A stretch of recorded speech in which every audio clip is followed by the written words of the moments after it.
Okay, so we're going to talk about all of the different conics. Now, there's four of them, really. There's the parabola, the circle, the ellipse, and the hyperbola. The parabola, ellipse, and hyperbola are the three that we're going to talk about most because those are the ones that we just newly learned because we've been doing circles for ages now. So we're not going to do a problem on circles, but this is just a note on how circles work. Um, Although parabola, ellipse, and hyperbola are the ones that we're going to be focusing on in this video because those are the newer ones. So this problem number one states y squared minus 6y plus 8x plus 25 is equal to 0. So this already looks a little confusing, but really the first thing we need to do is try to establish which one of the four it is. Well, parabola only has one squared term. Circle has two squared terms where the a and b that aren't really existent are the same number. Ellipse has two squared terms and a positive between the two with different a and b values. And a hyperbola has two squared values where they're opposite signs and different a and b values. So this one here has only one squared value. So we know that it's automatically a parabola. So now let's begin to try to put this equation into this form by completing the square. So y squared minus 6y plus 8x plus 25 is equal to 0. Let's get this 25 away. Y squared minus 6y plus 8x is equal to negative 25. And now let's complete the square with this one here. Actually, let's put everything on that side, because if you look at my parabola thing here, we have the x's on one side and the y's on the other. So let's also go is equal to negative 8x minus 25. Now let's complete the square. So y squared minus 6y, to complete the square would be half of that squared. So 3 squared, 9. Y squared minus 6y, and this will be plus 9, is equal to, we have to match whatever we do on one side on the other side. So let's add 9 to this side as well. So now, that was a weird minus sign. Now let's complete the square with this one. Y minus 3 squared is equal to negative 8x minus, what's that, 16. Okay. Now, let's continue doing what we need to do. Squared is equal to, let's pull this 8 out because we need to have x alone with a coefficient of 1. Negative 8x plus 2. Alright. Now also, my parents just got home, so if they come into my room, then I'll just tell them I'm doing this. So, y minus 3 squared is equal to negative 8x plus 2 is our finished parabola equation. So, this would be one of our answers, because that's a known about it. So now, first we got to state everything we know. The center, we have one vertex with parabolas. We have one focus with parabolas. We have a focal width with parabolas. We have a directrix. Spelt that wrong. We have a directrix, and we have a axis of symmetry.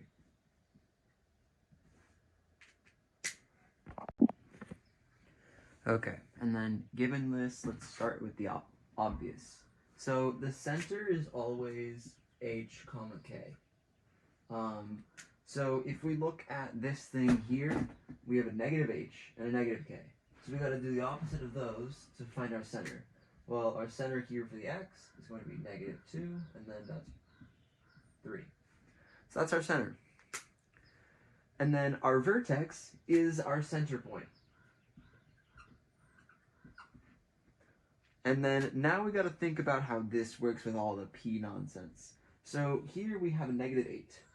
So that value in the original thing is positive or negative for p, which means that our p value is equal to 2, and then because our y is the thing that's squared, it's actually going to go left and right. either left or right. And that's determined by this positive or negative here. Because it's a negative, it's going to go in the negative direction. So that means that it's going to open this way. So it's going to be shaped like that with that p-value of 2. So because we know the p-value is 2, the focal width is 2p plus 2p, so 4p, meaning that our focal width is just that number there, 8. Now, if it's shaped like this, then the directrix is going to be over here. If the directrix is over there, it's always one p-value away from the vertice. So that means it's going to be plus our p-value. And our p-value is 2, which means our focus, or no, a directrix, is going to be x equals our vertex plus our p-value, negative 2 plus 3 is, or negative 2 plus 2, that's a 3, 0. Now, our axis of symmetry, our axis of symmetry is always, in this case, it's a y value. So what cuts through the y value is our middle point, which is either our vertex or our center, which means it's going to be y is equal to 3. And that's our axis of symmetry. And now our focus is going to be the opposite direction we went for the directrix. So it's going to be p minus 2, because the vertex will appear somewhere right here. So, I mean, and you can see that this is literally just a reflection of what this one is over the y-axis. So our focus is going to be negative 2 minus p. So negative 2 minus p, that would be negative 4, comma 3. So we now have everything we need to graph. And now I'm going to say, just as a rule of thumb, we want to get at minimum 2 points. We would like 3 for a parabola, and we would like 4 for all the rest. And even hyperbola can go up to 6, I think. No. Hyperbola, we can get focus and 2 vertices. Vertices, that's the word. Alright, so now let's graph this thing. Because we know almost everything about it. So we can just go straight to the graph. So we know that our center point is negative 2, comma 3. So let's go 1, 2. I'm going to do this in 6, 4, 5, 6. 2, 3, 4, 5, 6. 1, 2, 3, 4, 5, 6. 1, 2, 3, 4, 5, 6. Okay. Negative 2, comma 3. Negative 2, comma 3. That's our first vertex and our center.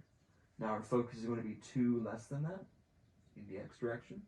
And then our directrix is going to be x equals 0. I'm going to use a different color for this so we don't confuse it with the x-axis. Okay, that's our directrix. Now, our axis of symmetry is y equals 3. There we go. So this is directrix. This is axis of symmetry, which I'm going to abbreviate with a little os. And then, now we gotta actually graph the thing. We already said it's gonna be shaped like that. And we said the focal width is 8. And the focal width is just the width at the focus point. Well, if this is our vertex, and this is our focus, let's just count 4 down and 4 up from the focus, and that'll give us our focal width. It looks like I gotta extend this one more upwards. So our focus, down 3, down 1 more, is there, and then up 4 is there. So that means our parabola is going to take this path.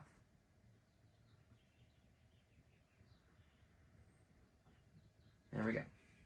And then this is our parabola graphed. So quick note with this as well is that oftentimes they'll ask you about the y-intercept as well, which just means you set x equal to 0 and solve for y. But the thing is, with this graph in particular, there is no y-intercept, so it doesn't even matter if it gets asked or not. Or we can just put y-intercept. We can just say that it's none. And then, I don't know if they're going to ask about x-intercept, but we've been doing x-intercepts literally all year. I hope that you can do that. Just set y equal to 0. 0 is equal to some nonsense, and then it's just that. So, that's literally it for our parabola now. So all of these may be our answers as well. Like it may ask what's the vertex, but for the most part, I'm just looking for the graph, because the graph will tell you everything you need to know about it. Alright, now we're done with the parabola. Where's my eraser? This happens every time. So, parabola is done. Now let's move on to number 2. I'm going to keep that rule up there, the graph and state knowns, because that's going to be the rule of almost all of them. So now, circle. Oh, actually not circle, I lied. Because we're not doing circle. 25x squared.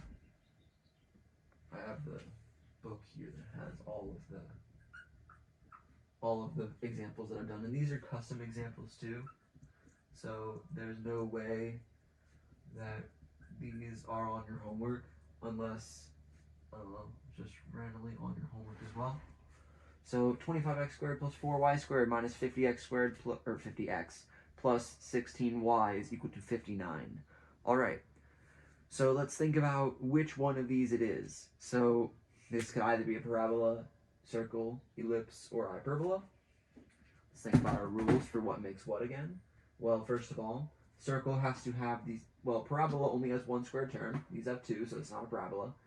Circle has to have two squared terms that have equal coefficients. That's not the case here. Ellipse has to have two squared terms with coefficients of the same sign that are different. Well, that's what's going on here. And then we can skip hyperbola because hyperbola says that they have different signs. So that means we have an ellipse.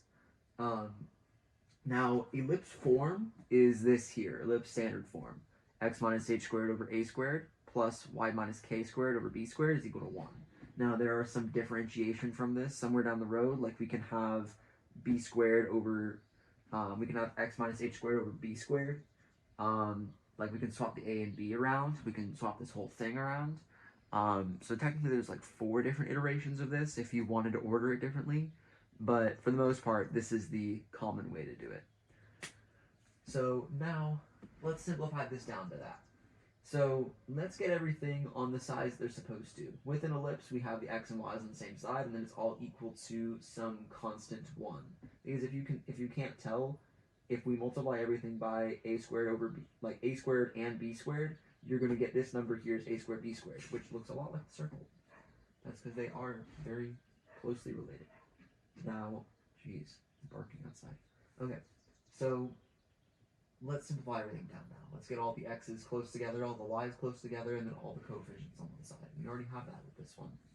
So 25x squared minus 50x plus 4y squared plus 16y is equal to 59. Now I'm going to take different colors here just so that there's no confusion. We're going to go orange and silver. So, and then I'm also going to take lime.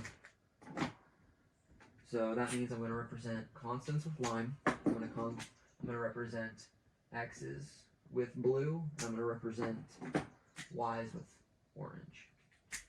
Okay? So now, firstly, we have to get x alone. There can be no coefficient on x. So let's pull out a 25 from all the x terms. 25 x minus 2, x squared minus 2x. And then this has to be completed the square here. So I'm going to grab my line. Now, when we complete the square, we have to divide this by 2 and then square it. 2 divided by 2 is 1, squared is 1. So this is going to be plus 1. And parenthesis, plus, that. And also I'm going to underline this just so that we note that it has to be multiplied by that. Plus with this one. So now we're moving on to y. So y has to also have a coefficient of 1. So let's pull a 4 out of all the y terms. Y squared plus 4y. And then now we have to complete the square. 4 divided by 2 squared is 4. So plus 4. Underline this so we remember to use it. Is equal to 59. And then now we can add everything up. 1 times 25 is 25. 4 times 4 is 16. There we go. Now I can go back to black. So we get 25x minus 1 squared plus 4y plus 2 squared is equal to 59 plus 25 plus 16 is 100. 59 plus 16 is 75 plus 25 is 100. There we go. Now we have to get this number equal to 1 in ellipse form. So let's divide everything by 100. X minus 1 squared over 4 plus y plus 2 squared over 25 is equal to 1. There we go. And now keep in mind as well, if this was a fraction up here, we would just pull the fraction down. Like if we had a 1 over 2y plus 2 squared instead of a 4y plus 2 squared and then divided by 100, we would be left with, technically that's already this, and then divided by 100 makes it 200. So that's kind of how fractions would work with this one. You just kind of have to flip it over, because when you have x over y and then it's all over 1, when you want to put it on the bottom, it becomes 1 over y over x. You have to flip it over the same way you would go reverse when doing multiplication or division with fractions. So this is our completed form now. So this is our completed ellipse form. Now we have to think about all the things that ellipses can have. Well, ellipses all have a center. They all have vertices. They have co-vertices. They have major axes and minor axes.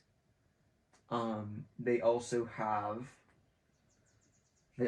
foci, or foci, or foci tea latte, foci. I don't know. I'm just gonna call it more than one focus, because I can't pronounce that for my life. All right. Now, just making sure I got all of them. No, I didn't. Eccentricity. Okay. Making sure again that I got them all.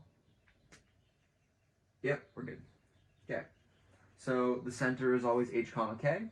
So we have a negative h and a negative k here. We have h is always connected to x. So our center is 1, comma, negative 2. Now things will start to get confusing. I'm going to think about the logistics of how an ellipse works. Well, we have here an ellipse with a greater value under the y, which means that a is always going to be the greater value, which means we have something, so a is equal to something, b is equal to something, and then c is equal to something. So we have a is always going to be the greater value in an ellipse. So that means we have an a squared here and we have a b squared here. So b is equal to 2 and a is equal to 5. Now, c in an ellipse is a squared minus b squared, which has, funnily enough, no correlation that we know to Pythagorean theorem. There isn't one. Although with the hyperbola there is. So a squared minus b squared for an ellipse is this here. We have 5 squared, 25, minus 4 is rad 21. There's no simplification with that one. So rad 21 is C, which, let me grab my graphing calculator and then we can get a number for that. Because it would be very nice if we had a number for that. 4.58, so about 4.6. Because that'll make our graphing easier if we just know a number. But although if they were asking for what foci were, because foci is dependent on C, I'm gonna call it foci. Mrs. Powers, sue me. So foci is dependent on our C value. So obviously when we put it into our answer, it's going to be rad 21, something along the line of rad 21. But for our sake of graphing, it's going to be 4.6 because that'll make our actual graphing easier. All right, now vertices always lie on the major axis, as in the bigger one. First of all, the major axis is 5 times a, or no, 2 times a, which is 5 times 2, which is 10. The minor is always the same thing, but with b, so 4. That means it's going to stretch because the A is connected to the Y, it's going to stretch 10 up and then 4 sideways. So it's going to look something like this. Our vertices always lie on here, and our co-vertices, foci always lie along here. Vertices always lie along here, and co-vertices always lie along here. So we're going to have co-vertices. I don't know what that W was about. We're going to have co-vertices there. We have a center here, which I'm going to represent with just an open dot. We have vertices here, and we have foci here.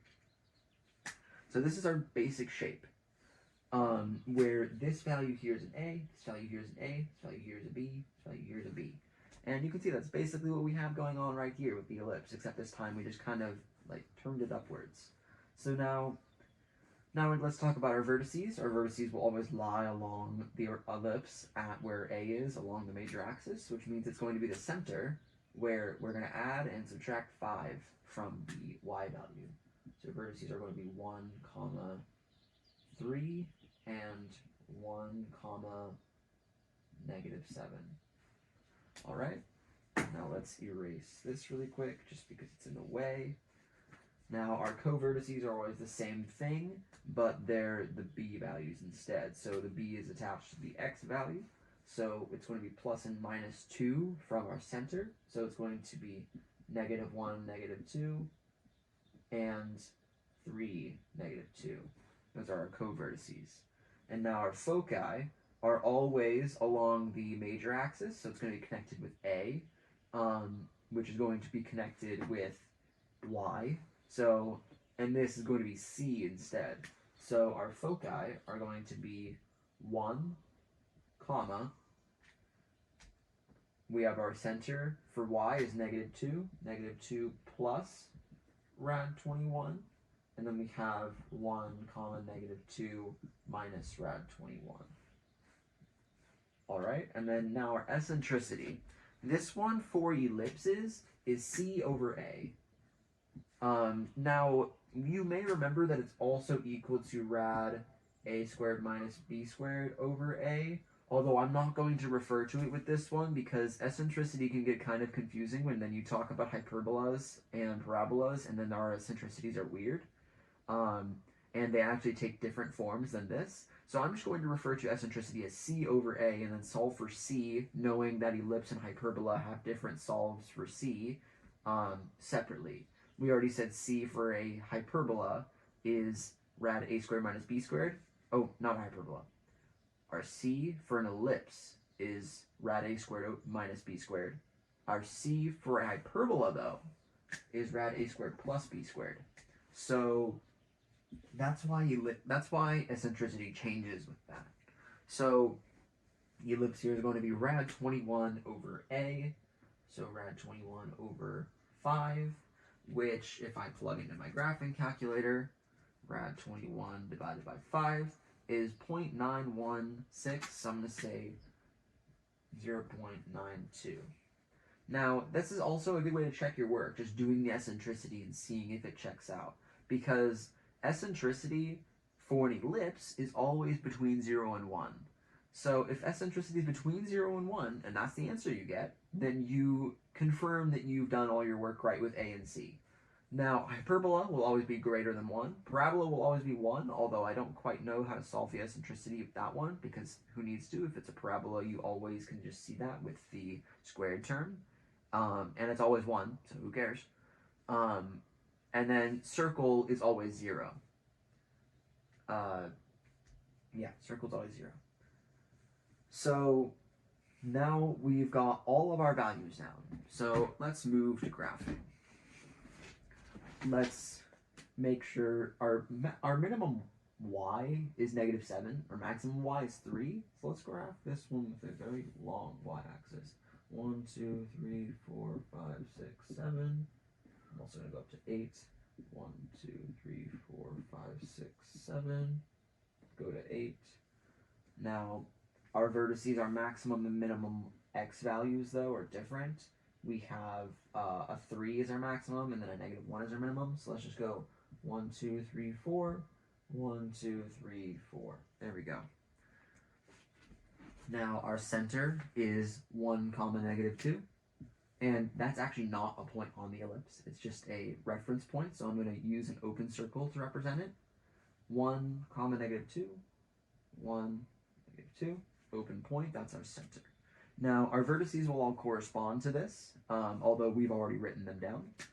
1, comma, 3. And 1, comma, -7. 1, 2, 3, 4, 5. 1, comma, 3. Why? Oh, because I'm dumb. 1, 2, 3. That's why. Because that's 1, comma, 1 is not 1, comma, 3. I don't know why I marked that. There we go. Okay. Now our co-vertices are -1, -2, -1, -2, and then 2 over from here now. And we kind of just can cheat by using the b value instead. Alright, and then this is our ellipse now. We go here, go here. I'm going to try to make it look like a 9th grader didn't draw it. Or 9th. Yeah, freshman. 9-year-old is what I meant to say. So this is our ellipse and kind of what it looks like. I'm just bad at drawing ellipses. And now we've got all 4 of our points for an ellipse. So this would be our graph for an ellipse. Now we also have to do our foci, which aren't actual points on the graph either. But I'm going to mark them with a solid point because most will ask for that. So foci are going to be 4.6 change around our center A, or our center here. Sorry, why did I point at A? So 4.6 change over the major axis. Major axis is in the y direction. So we're going to go 4.6 up and 4.6 down. 1, 2, 3, 4.6 is about halfway through. So that's one of our foci. We're going to go V, V, C, V, C, V, F. And then same thing over here. F. There we go. And that now is our finished graph. I'm going to erase our center point. That now is our finished graph for an ellipse. How are we doing on time? 23 minutes. That's actually pretty good. Graph and state. Okay. 3. State gnomes. I'm actually going to draw it over here so it doesn't interfere with the other thing. Actually, whatever. 3. Let's do it. 16 x squared minus 9y squared plus 96x plus 18y is equal to 9. Alright, we now have a new thing to do. So we gotta classify which one is this now. Well, you can kind of take a guess from where this has gone, but let's just do it as if we haven't done the previous 2 problems. Parabola has one squared term. This one has 2, so it's not a parabola. Circle has the same coefficients. These do not have the same coefficients. Ellipse has the same coefficients, or different coefficients with the same sign. So that's not an ellipse. The only one left is hyperbola, but let's just prove that it's a hyperbola. Hyperbolas have different coefficients with different signs. X squared is positive, y squared is negative. Perfect. We are dealing with a hyperbola. Now, let's simplify this down so that we can get it to our hyperbola standard form. Let's leave this here so that we can reference our hyperbola standard form. So this one is this pretty much the exact same thing as the ellipse. So let's just copy what we were doing for the ellipse. We have to get x's and y's alone. We have to get them on the same side, and then coefficients on the other side. So we're going to copy what we did for the ellipse. 16x squared plus 96x, we're just going to put them close together, minus 9y squared plus 18y is equal to 9. Now let's use those colors again. We have, this represents our y values, this represents our x values, and this represents our constants. So now we got to make sure x has no coefficient along with it. So let's go 16 comma, let's pull a 16 out of both x values. 96 divided by 16, just because I'm bad at math, is 6x.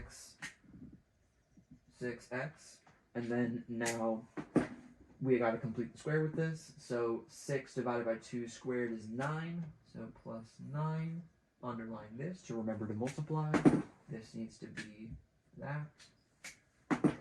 Now we go, let's pull this coefficient off the 9. Y squared minus, let's remember to put that minus in there because we pulled a negative out, 2y.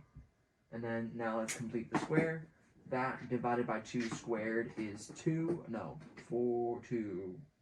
1. Let's do math correctly.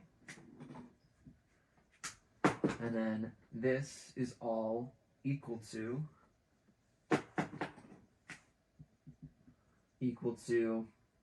9, underline this part, the whole thing with the negative, 9 times 16, which is 96, plus 96 minus 9. There we go. Now, checking to make sure that we are on the right track. No, we're not. 16 times 9 is 144, not 96. I just did 16, or I did like 16 divided by 6. I did something dumb. This is not 96. This is 144, which works much more as a number for this one. Now we can go back to black because everything's good. So let's complete the square. 16x plus 3 squared minus 9y minus 1 squared is equal to 9 minus 9 cancels out, 144. Okay, now we got to get this equal to 1 as our ellipse form shows. So let's divide everything by 144. X plus 3 squared over 9 minus y minus 1 squared over 16 is equal to 144, equal to 1, not 144.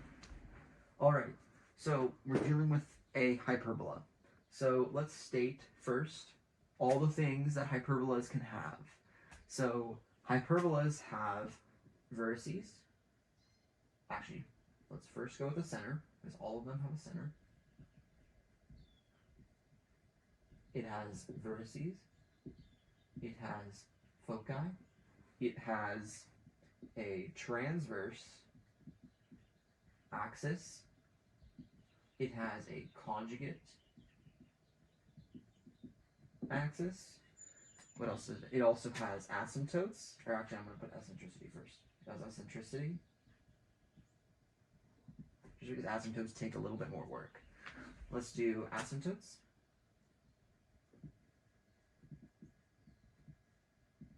And I think that's it for it. Yes. Cool. So this is our answer for the equation in standard form. Now we gotta go and do everything. So center is always just h comma k again, and now it's opposite because it's negative in the hyperbola. X is always with the h, so negative 3, positive 1 is our center. Now let's think about our a, b, and c values before we even move into trying to get the vertices, foci, transverse, conjugate, eccentricity, and asymptotes, because those are all dependent on our a, b, and c values. So our a value is always the first one.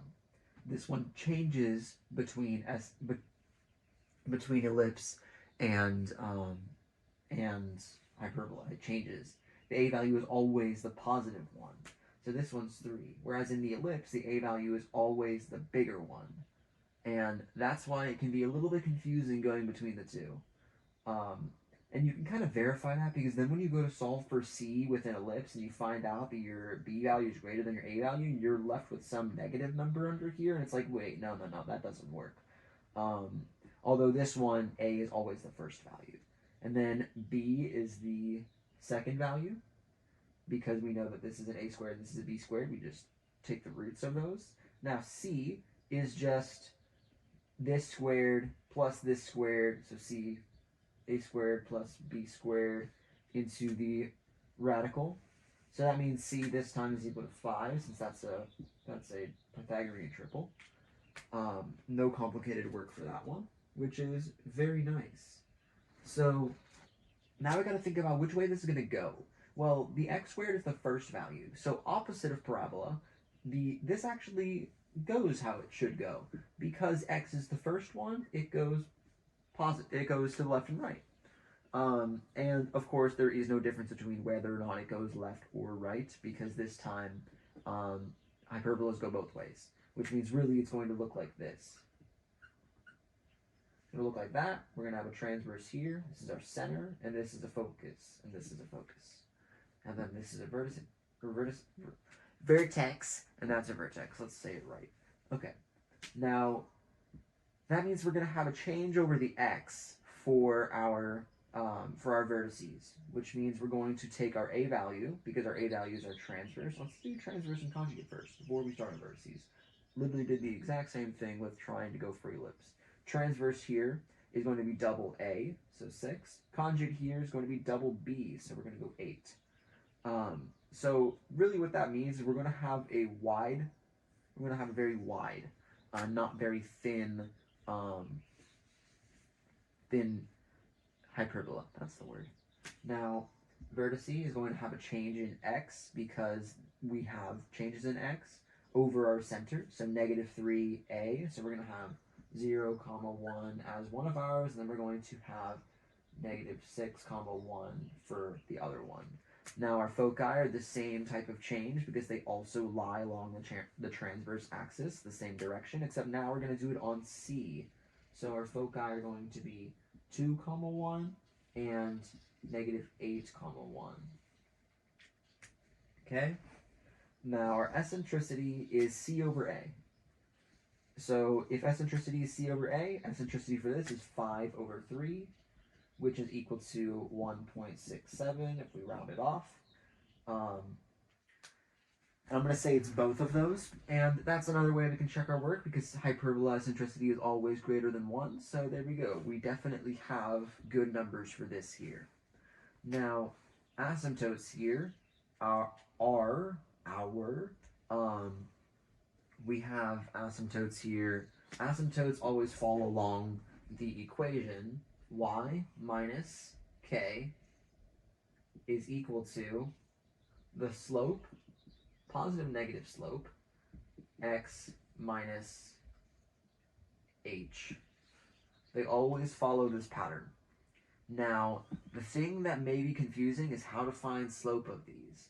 We have to think for a second. What do our A and B values represent? Because this here is it's always y over x, but our y over x changes with these. So we're going to have either a b over a or an a over b for our slope. We just have to think about which one it is.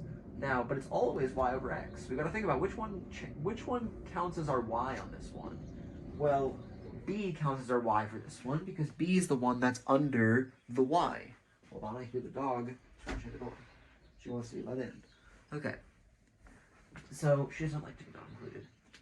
So now what we have is we have our b over a, which is 4 over 3. Checking work, making sure I got that. Yes, I did.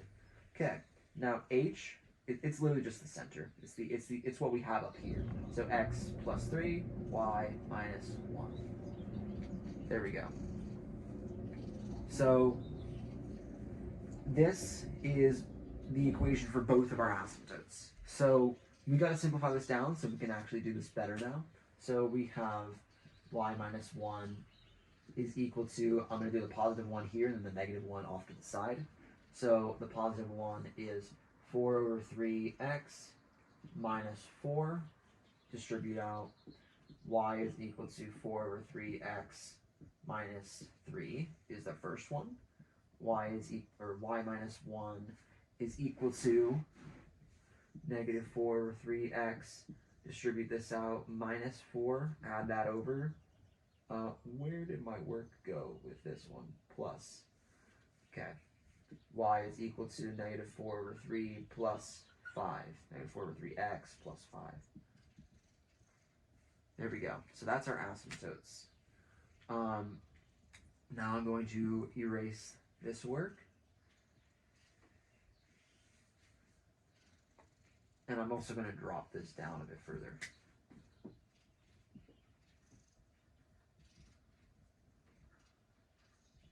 And also that big equation I had there, that will not be taken as answers. These two are the ones that are going to be taken as answers for asymptotes.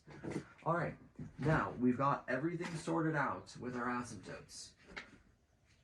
And with all the other values. So we know the general shape. We know A and B and C. We know all of these points. We know all this value stuff here.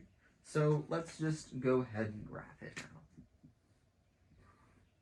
So our greatest x change is 8 and then 2. So let's actually do this. Let's go there and there. 1, 2, 3, 4, 5, 6, 7, 8, 9. 1, 2, 3. And then our greatest y, we have a 1, 1, 1, 1. Okay. Let's go 1, 1, 2, 2. And now I can do that if I want to, but there we go. So now our center is 1, -3. Actually, I'm gonna not do that. I'm gonna also rule this one widely, because then we'll be able to graph our asymptotes better. 1, 2, 3, 4, 5, 6. 1, 2, 3, 4, 5, 6. That will make graphing our asymptotes easier, because our asymptotes have rise over runs of 4/3. Either way. So there we go. So let's point our center, and our center is not a point on our graph with a hyperbola. So -3, 1, 2, 3, comma 1. There we are. Now our vertices are 0, comma 1 right here, and then -6, comma 1. That's -3, 4, 5, 6, comma 1.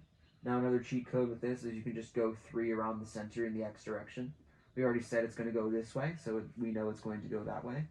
Y is 1, 2, 3, 4, 5, 6. Why is this one 4 away?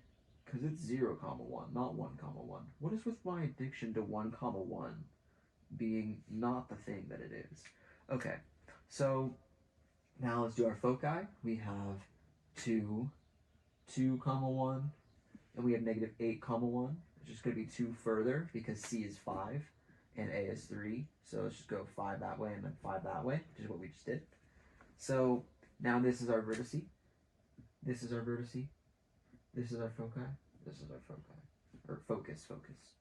So now we can check our work. Transverse has to be equal to 6. 1, 2, 3, 4, 5, 6. The distance between the two vertices is our transverse axis.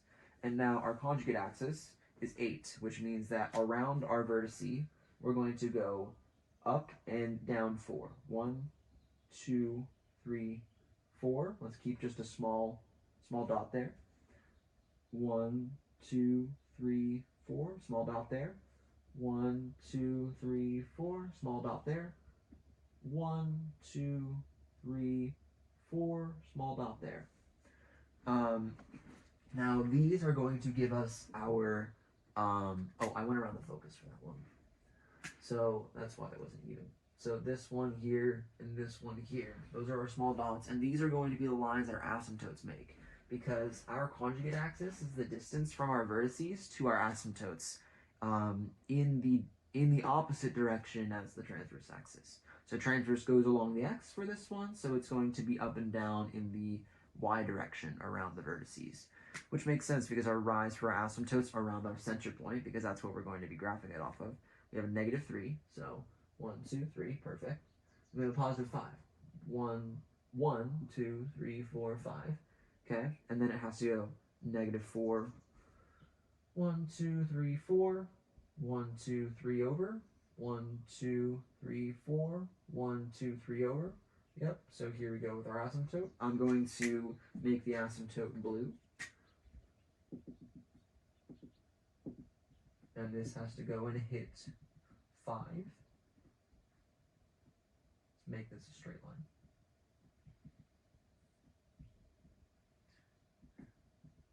Actually, I could just continue going with this one. Okay, and then this one has to do the same thing, but just in a different direction this time.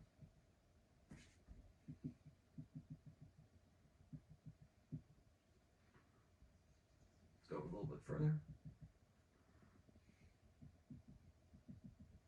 Now, of course, our asymptote this time doesn't look as straight as the other one because my ruling is kind of weird, but it's fine. That's close enough. So now what we do is graph the general trend of what our thing looks like. So we go up this way, down this way, up this way, down this way. There we go. Now that is our graphed hyperbola. Yeah, it's our graphed hyperbola. There we go. How are we doing on time? 41 minutes. Oh my god. Okay, and then with that being said, let's also take a look at how degenerate ellipses and degenerate hyperbolas work. So first of all, let's just note a degenerate ellipse is an ellipse where the entire equation is equal to 0. And that represents no points on an ellipse. It actually doesn't represent anything at all, if I recall correctly. I'm going to just make sure that that's the case. No, it exists at a single point. It's a single point ellipse, where it's all equal to 0. I don't actually know the math behind that, but we can just go try it, but I don't really want to. It's literally just equal to 0, and it'll be a single point. Now, a degenerate hyperbola is a lot more interesting and a lot more useful. A degenerate hyperbola is a hyperbola equation where it's all equal to 0, and it will actually graph the asymptotes of a hyperbola. So if you were to graph this whole thing here equal to 0, it would show you these two lines here. And what I've done is I've actually gone and done that on my graphing calculator. So just give me a second while I get everything working on the graphing calculator. But basically, what happens, or what should happen, is that it will graph the asymptotes when you graph the degenerate hyperbola. So what you have to do, though, in order to do it, is you have to painstakingly go and isolate y. So first you would have to subtract this whole fraction over, multiply everything by a negative 16, so that way you can get y with no coefficients, and then you have to radical y and then add everything by 1 with this specific instance. So here we go here. I had to go and change one of the things so it would regraph it for me. So this should be a +1. So these blue ones here are the hyperbola, and then these two red ones here are the degenerate hyperbola. So of this specific hyperbola. So if you notice, by the way, this negative 16 is not present on the degenerate hyperbola because it's all equal to 1, or it's all equal to 0. So 0 times 16 is 0. So then we press enter, we tell it to graph, and that's the first part. This is the second part. This is our actual thing, which checks out over there. And then now it'll graph the asymptotes for us. And this is a good way to check your work too, if we get a graphing calculator on the test. So that there's the degenerate hyperbola. Those red lines, which makes sense because that's what our asymptotes are. Now just to show you what they look like again, there you go. That's the whole thing. And keep in mind I had to do a positive and a negative for each of these since it won't automatically factor in the fact that a radical is both positive and negative. So with that being said, this is our graph for it, and that's proof. Now a degenerate ellipse will be a single point, and I'm pretty sure you can just verify that on a Desmos graphing calculator that it is a single point. I don't know what point exactly, although if I had to take a guess, it'd be the center. So yeah, now we can erase this and we can move on to the polar forms of the graphs. So now I have 4 different ones for the polar. So, or 3. 4a. Now 4a is r is equal to, what is it, 16, 4 plus 4 cosine theta. There we go. So that's our first conic. Now, conics will all take the form of this. R is equal to ED over 1 plus or minus E cosine or sine. So this is some trig function, cosine or sine. I'm actually just not going to make this that confusing and just go cosine theta or sine theta and go like that. So this will all take this form. So E here is equal to the eccentricity, and D here is equal to the directrix, which for our sake is only useful, this D value is only useful on a parabola, because that's the only one we know the directrix for. I think 12.7 talked about it, but we're not on 12.7. We skipped 12.7. So that's our main form. Now, if you notice in our main form, we had a 1 right here. We need to get this all to equal 1. So let's divide everything by 1/4. Divide everything in this equation by 1/4. 4 is equal to, on this side, which basically means we're going like this, 1/4 over 1/4. Multiplying everything by that. Which is still 1, which means we don't have to change the r at all. So 4 over 1 plus 1, which we can take out, cosine theta. Now, this is our first conic. Now, let's classify the conic. We have to think about which conic is it? A parabola, a circle, an ellipse, or a hyperbola. So this one is all about eccentricity, because we can see what the eccentricity is based on this one. It will always be the coefficient of our cosine thing here, or of our trig function, if this is a sine, but it's a cosine in this case. So our coefficient here is 1. Now, parabolas always have eccentricities of 1, so this is going to be a parabola. Now, for a second, let's think about which way this one needs to go. So we know that a parabola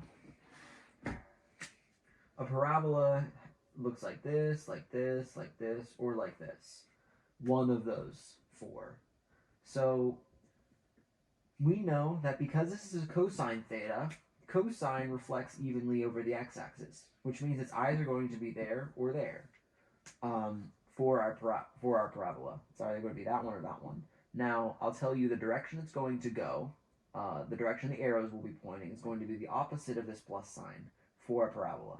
Hyperbolas, though, I believe, and I'm not mistaking that word, hyperbola, hyperbolas will actually go the direction of that sign, or at least they'll shift towards that direction. Parabolas are the opposite. And then ellipses, I think parabola is the, no, hyperbola is the exception to that rule, where it goes the opposite direction of this. Hyperbolas are the exception, where hyperbolas will actually shift towards that, which makes hyperbolas easy and everything else not. Why can't it just be not confusing? I don't know. But it's going to be shaped like this, where we have an axis like that and a directrix like that. So this is going to be the general shape of our parabola. So because it's going to be parabola, we have an eccentricity of 1, which is probably something it's going to ask you. Now, because we're dealing with a parabola, our directrix is actually interesting, and we need to know what our directrix is. So we already stated that our directrix is going to look like this. So that means our directrix is going to be x is equal to 4. Since this top term is e times d, e is 1, so d is equal to 4. So directrix x is equal to 4. Now we can actually just go straight over and start graphing with this. We can go and graph with this. So if we go like this and start to graph, let's also put over here things that we'll know. Focus, vertex, and directrix. because these will also help us. And then focal width. And then we'll go, what else is there? Axis of symmetry. So focus, one of the two foci on a conic when you're talking about a polar form is always 0, 0. Always 0, 0. Okay, and then now we said the directrix is x is equal to 4. So let's go 1, 2, 3, 4, 5. 1, 2, 3, 4, 5. 1, 2, 3, 4, 5, 6, 7. 1, 2, 3, 4, 5, 6. I don't know why I made the y-axis so big. I'm actually going to count this in tens, or in twos, because that'll make our graph a little bit cleaner, and that way we don't have to go as big. Well, we know if the focus is 0, 0, then the vertex is going to be p minus that way. Well, we know the directrix is x is equal to 4. So if this is our directrix, which I'm going to use blue for, this is our directrix, and we know that the distance from the focus to the directrix is 2p. We know that because if we look at our parabola thing here, focus to directrix is p plus p, so 2p, which means p is going to be half the distance from 0, 0 to the directrix, which means that p is going to be 2, which means that this point straight in the middle is going to be our vertex. Now, if p is equal to 2, our focal width is 4 times 2, which means this is going to be 8. This is going to be x is equal to 4. Our vertex is going to be equal to 2, 0. And our axis of symmetry is going to be the x-axis. So y is equal to 0. Since the axis of symmetry is just the line that all the points go through. Axis of symmetry, directrix, so I'm going to count as a D, so I don't have to write out directrix. And then this here is our focus, this here is our vertex. Our focal width is 8, which means we go 4 up and 4 down from the focus. 1, 2, 3, 4. 1, 2, 3, 4. And then we go.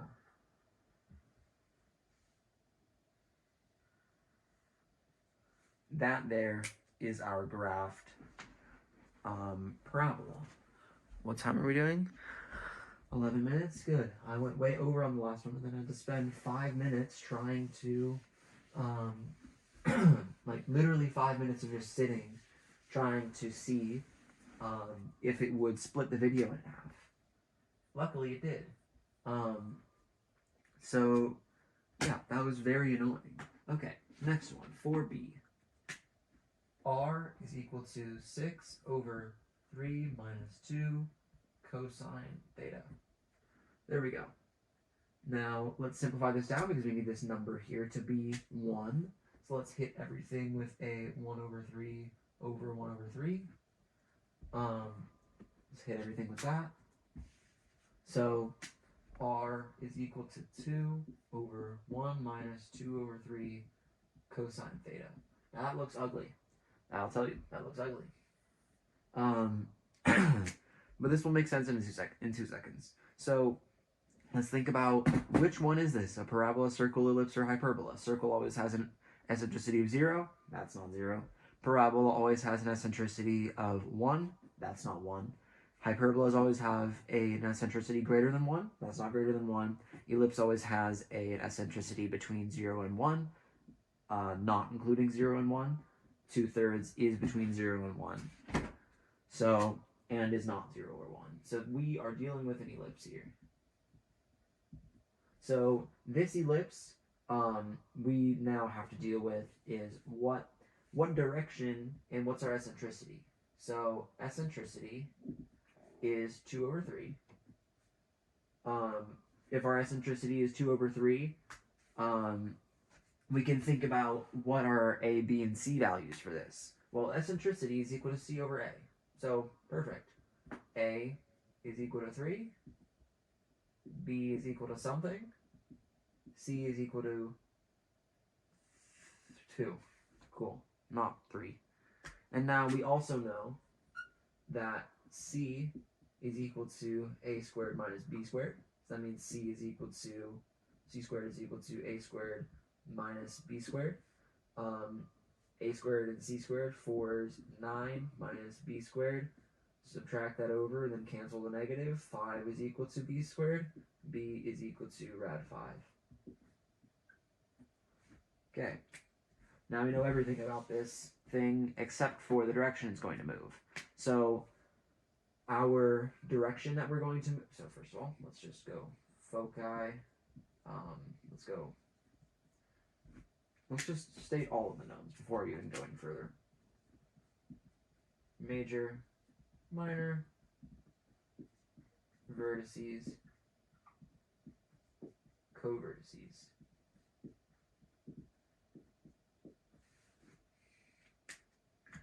Vertices, covertices. There we go. So one of the foci is always 0, 0. So if one of the foci is always 0, 0, then we can solve the other one later. Now our major axis is always double A, so 6. Our minor axis is always double B, 2 rad 5. Our vertices we can do later.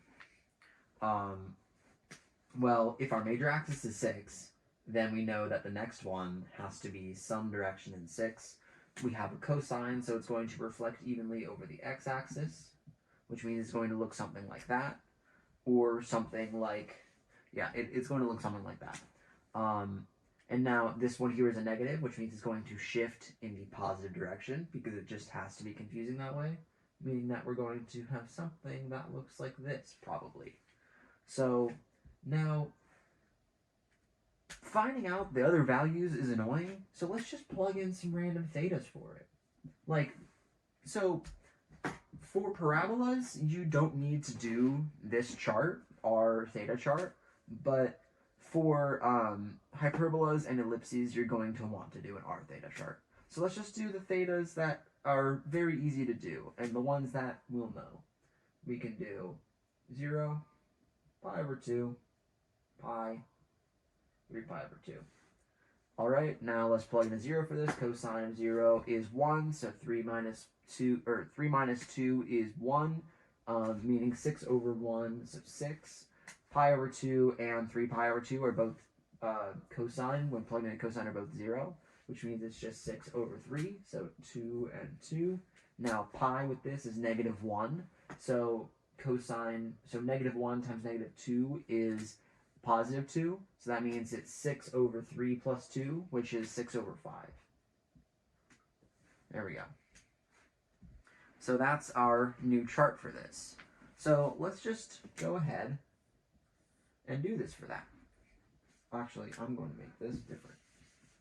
So our maximum R is at 6. 1, 2, 3, 4, 5, 6, 7, 8. At 0, which means it's going to be at over here. So we have a 0, we have a pi, and then we can kind of just deduce the rest from there. Because that's how polar works.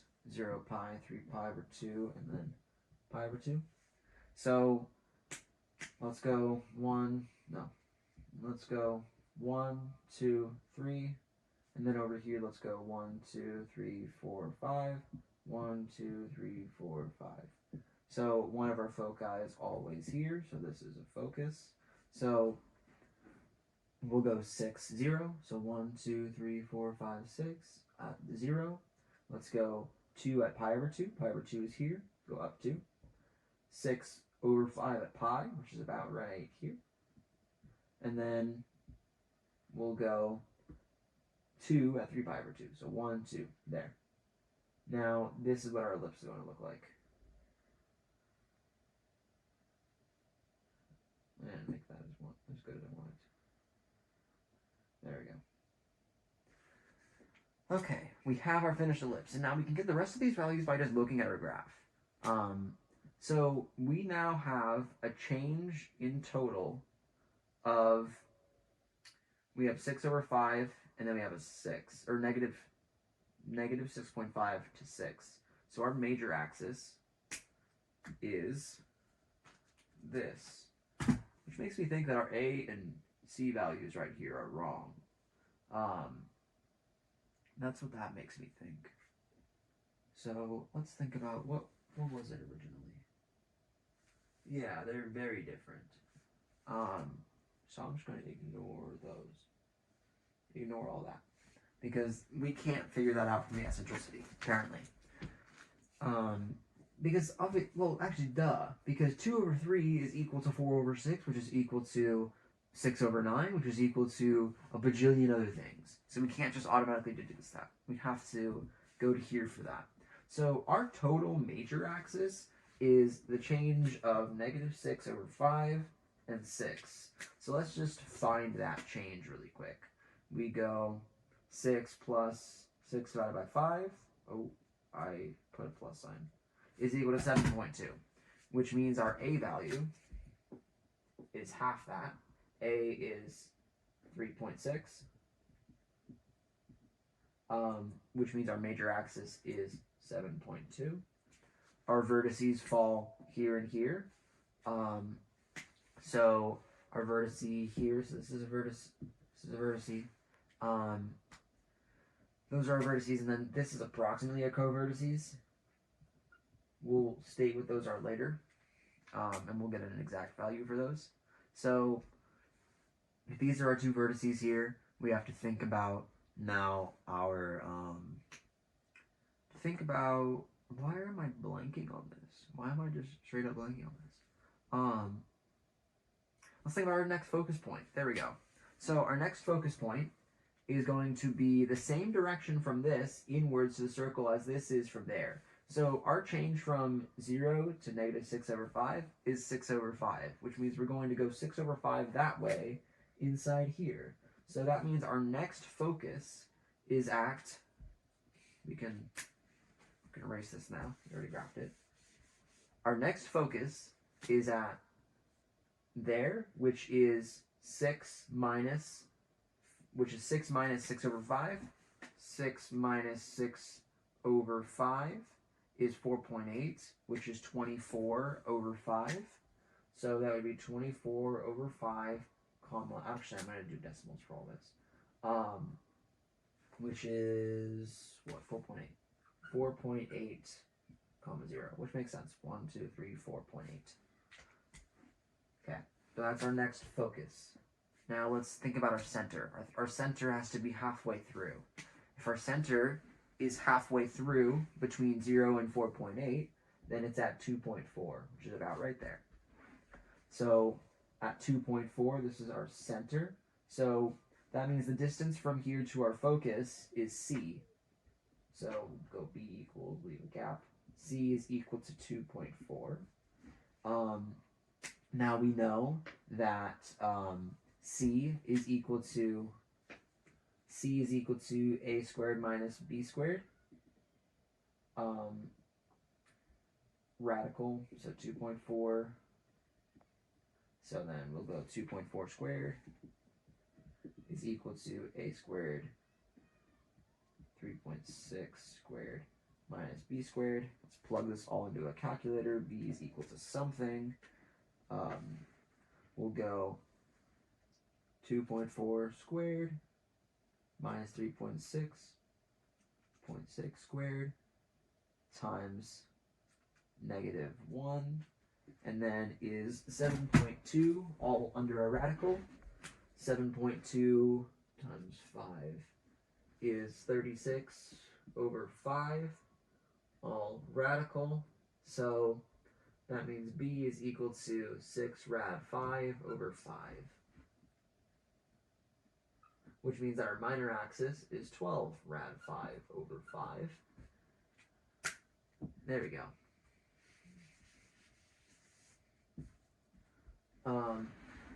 And now let's do our vertices.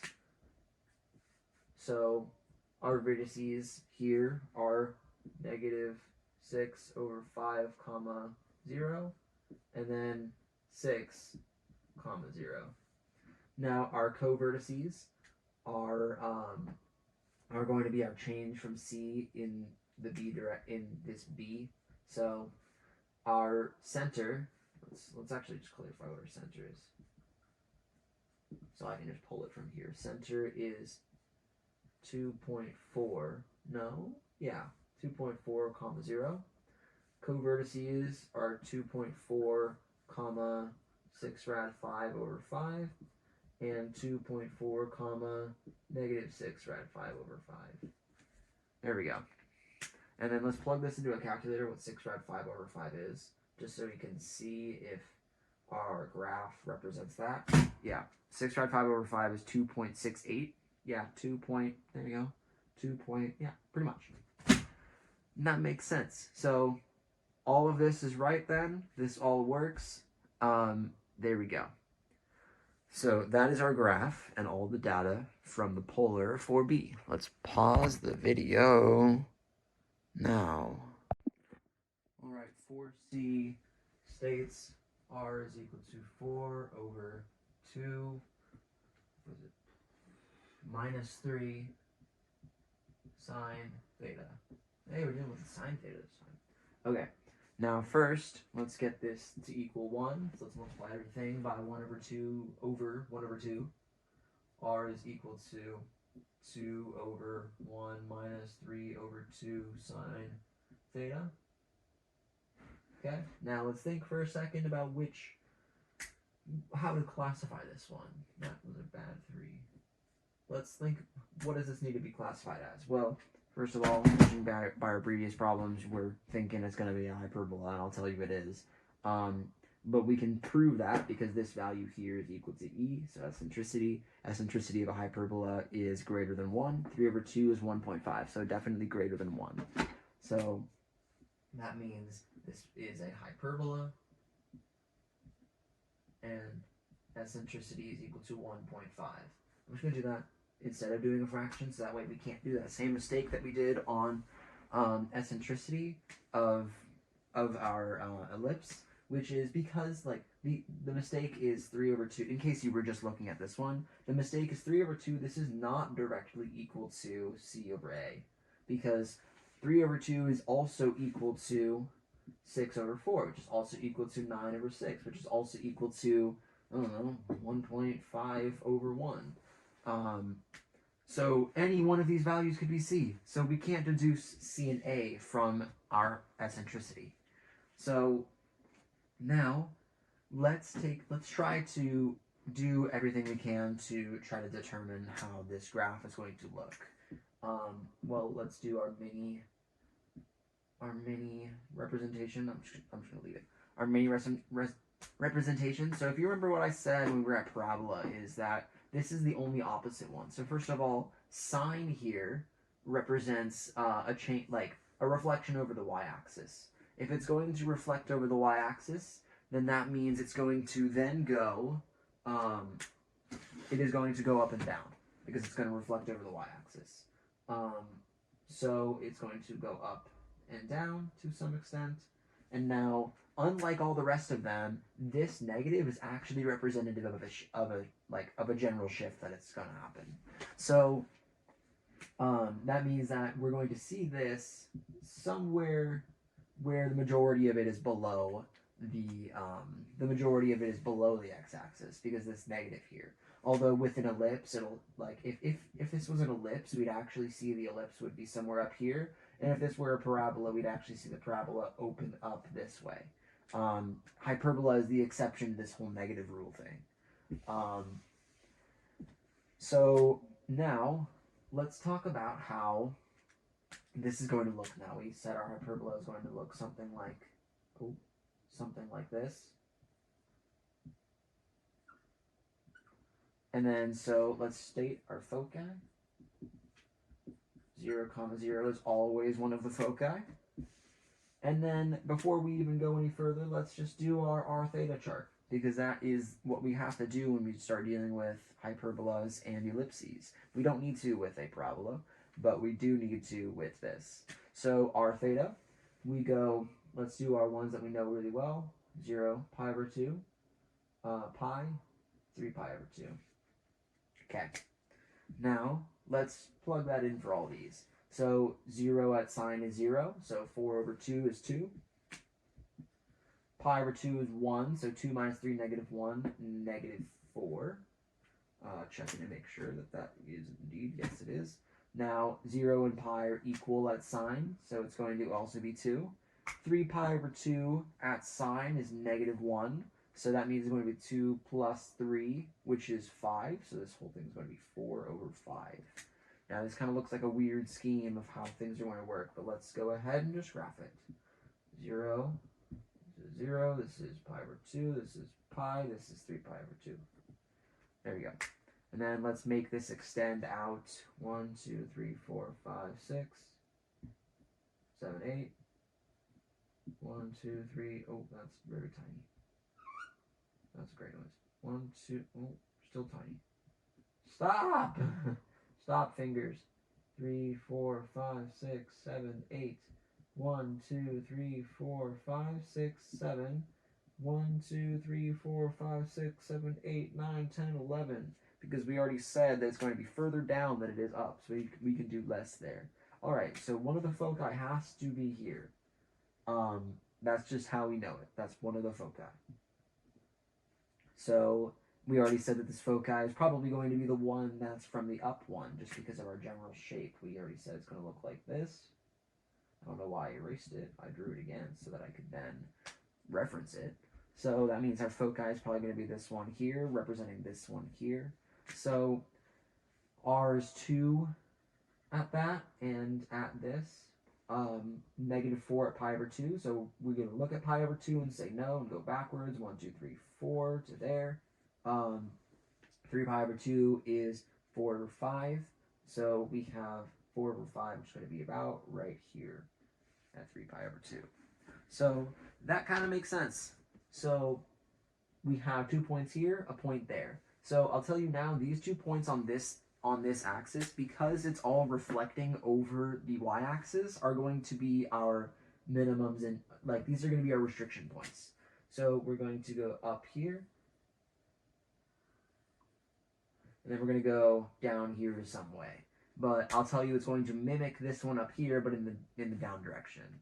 So if this point right here, so let's go vertices. So we have one vertice at 0, -4 over 5. And I'm going to actually do all of these points here in rectangular form instead of polar form, just because then that makes it easier for us to do. And all of these points are already lying on the x and y axes, so I don't have to do much for that. So then vertice here is 1, 2, 3, 4, -4, 0, -4. So that's our 2 vertices. And now one of our foci is 0, 0. So that means that C has to be the distance from the middle of these two. The vertices have to be the same distance apart, like this. Let's go transverse axis, conjugate axis, center. Let's just state all of the knowns, because without these knowns, it sounds like I'm just rambling. Foci, vertices, transverse, conjugate, and center, which I believe are all, no, we have asymptotes and eccentricity, which we already stated eccentricity. So let's just do asymptotes down here. Here we go. We got all of them now. Yep, those are all of the different things that we need to note. Let's just box that one, because we gotta also box that one. Now, transverse here is the distance from the 2 vertexes to one another. So this is a vertex, this is a vertex. So let's just think about what's the distance here. So we have a -4 over 5 and a -4. So we'll go 4 minus 4 divided by 5, which is 3.2. So then we'll go A is equal to, B is equal to, C is equal to. Okay, so if the transverse is 3.2, that means A is equal to 1.6, because it's always on the transverse. So that means we can actually solve for C using the eccentricity. Although, yeah, we can solve for C using the eccentricity. Eccentricity is C over A, which is equal to, well, 1.6 over A, or over C is equal to 3 over 2. So 3 times 1.6, 3 times 1.6 divided by 2, it's 2.4. C is equal to 2.4. Now we can solve for B by doing this. C squared is equal to A squared plus B squared, because this time it's actually A squared plus B squared, which does have a small relation to Pythagorean theorem, but it doesn't. For our sake, I'm just going to pretend it's not. because they change. So we're going to have 2.4 squared is equal to 1.6 squared plus b squared. So 2.4 squared minus 1.6 squared is 3.2, which I'm going to put into fraction form, which is 16 over 5 is equal to b squared, because then things simplify nicely, which is 4 over rad 5, which simplifies down to 4 rad 5 over 5 is equal to b. Right? That is equal to b. Yes, it is. 4 rad 5 over 5 is equal to b. So 4 rad 5 over 5 is equal to b. And then b, or conjugate is double b. So 8 rad 5 over 5 is the conjugate. And then the center is right between the two vertices. So the center is going to be negative 4 plus 1.6. Negative 4 plus 1.6 is negative 2.4. So 0, negative 2.4. So negative 2.4. There we go. That's our center. Now we can base everything around that. So if our center is negative 2.4 and our C is 2.4, we can graph our next focus, which means our next focus is going to be at 0, negative 4.8. Since negative 2.4 minus 2.4 will give us our next focus. So that means we're going to be at 4.8, which is 1, 2, 3, 4, right about here. So this is our next focus. So then from our focus, we go 2 right and 2 left. 1, 2 right, 1, 2 left. And then this will be our next hyperbola. So this could be finished, but I want to also graph the asymptotes. Now, if we graph the asymptotes here, we have to do the whole y minus k is equal to plus or minus either b over a or a over b. A is representative of the y, so we're going to do a over b x minus h. Well, we can kind of deduce everything from here. We don't have a change, or we do have a change in y. We have no change in x. Since x is, it's along the y-axis, so we have no change in x. So it's going to be a over b over x, and then our k here is going to be the change in y. So we go 1, 2.4. We go minus 2.4, which means this is going to be a plus 2.4. So that means our asymptotes are going to be y is equal to a over b, so 1.6 over 4 rad 5 over 5. Oh my gosh, that's ugly. I'm going to say 1.6 is equal to 8 over 5. Times x is equal to, or negative minus 2.4, and then I'm going to do the same thing but with the negative. So we're going to go negative 8 over 5 over 4 rad 5 over 5 times x minus 2.4. Y is equal to, let's just plug this straight in because, no, we got to get the exact numbers. So flip this one over, cancels out, so 8 over 4 rad 5. 8 over 4 rad 5 is 2 over rad 5, so 2 rad 5 over 5x minus 2.4. Obviously, you could just do linear algebra to solve for that. Negative 2 rad 5 over 5x minus 2.4. These are our two asymptotes.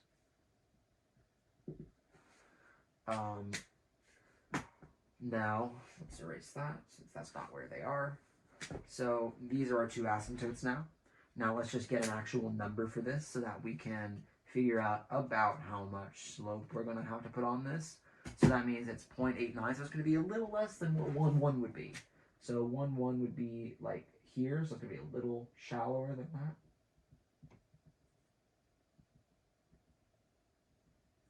Okay. The other direction. And the other direction. There we go. And that checks out. Now, of course, these would actually follow the asymptotes, but it's just a rough drawing. There we go. We graphed this one. And now, again, now that we have our A and B values, you can use the degenerate to check your work on that asymptote and check your work on everything. But I don't really want to do that since I already showed you how it was, and our B value is literally 4 right 5 over 5. I'm not doing that. So, there we go. That is for C. Now, that's the example of when given all polars and given all those. That is how to graph them, how to figure out how to graph them. So, just a quick recap on how polar works. I'm going to do one tiny just example on how I figure out the directions for polar. Since my little cheat sheet here, I'm going to leave this to the side so that you can look at that as well. So when you have a polar, I'm going to erase this now. Yeah. When you have a polar, your polar is going to be R is equal to ED over 1 plus or minus sine theta or cosine theta. If sine theta, it's going to be reflective about the y-axis. So that means it's going to be y-axis symmetry. I'm actually just going to write out y-axis symmetry.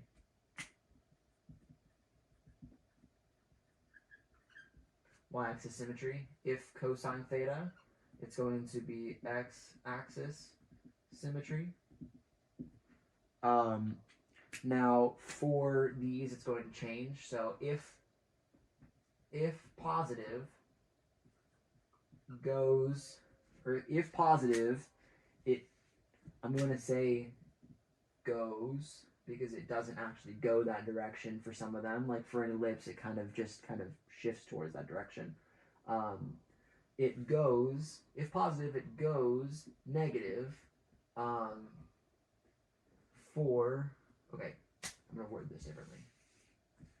So I'm going to go parabola and ellipse.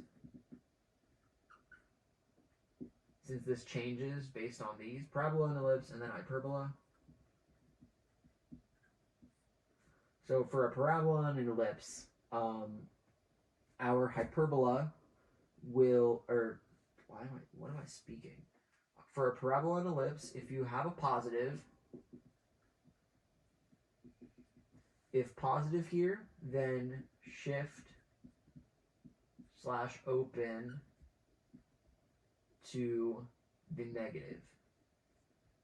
And then hyperbola is if positive, then open, then shift positive.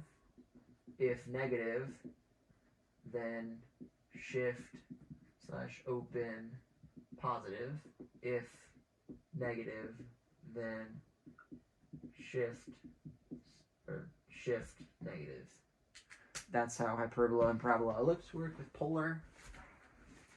And then just a quick recap on these ones. So if the x is the term that's squared, it will open up or down. It'll be opposite of how it works. Ellipse here, a is always the greater of the two values and will represent the variable it's under. So that means a will have a greater stretch in the x direction if it's under x, or there'll be a greater stretch in the y direction if it were under y, but in this specific instance it's not. And then b is always the lesser one. For a hyperbola, a is always the value that is under the first or positive value, which means that a can represent either x or y again, just depending on which one you have first and which one is positive. For eccentricity, for C, so eccentricity of a parabola. Parabola is equal to 1, circle is equal to 0. Ellipse. We're good. You can see. Cool. Ellipse is between 0. I'm going to use E to represent it. 0 and 1, and then hyperbola is E is greater than 1. Oh, E is greater than 1. There we go. Those are eccentricities. Eccentricity of ellipse, or no, I'm going to do C values for them. So our C value of ellipse is a squared minus b squared. C hyperbola is a squared plus b squared.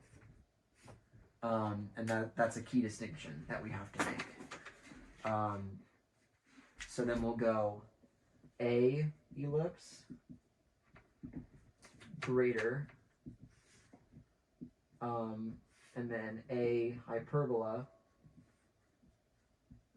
is positive, the positive term. And then they all represent the variable they're under. Okay, now one more look at this, and I'll send you off. There you go. Goodbye.